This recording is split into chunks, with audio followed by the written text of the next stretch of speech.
If you open it and smell it, you see. It's crude.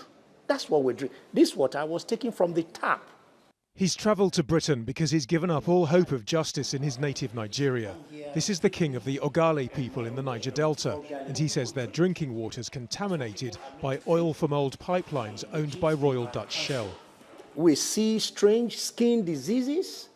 We see strange things, our young boys and young girls getting married, can't have children, they become impotent.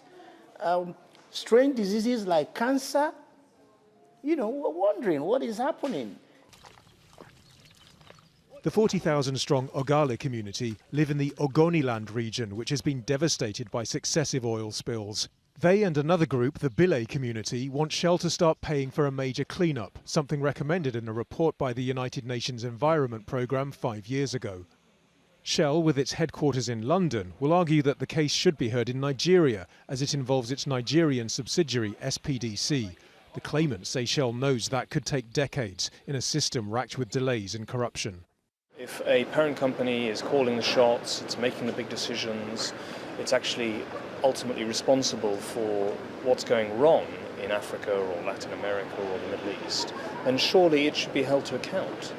Shell also insists it can't be held accountable for damage by so-called third parties, stating, "Both Bile and Ogale are areas heavily impacted by crude oil theft, pipeline sabotage and illegal refining, which remain the main sources of pollution across the Niger Delta. Ogale is in Ogoniland, and it's important to note that SPDC has produced no oil or gas in Ogoniland since 1993. Access to the area has been limited following a rise in violence, threats to staff and attacks on facilities." Shell says it's supporting efforts by the Nigerian government, which recently launched a $1 billion cleanup program in the Niger Delta. But there's no deadline, and campaigners say they have little faith in the process.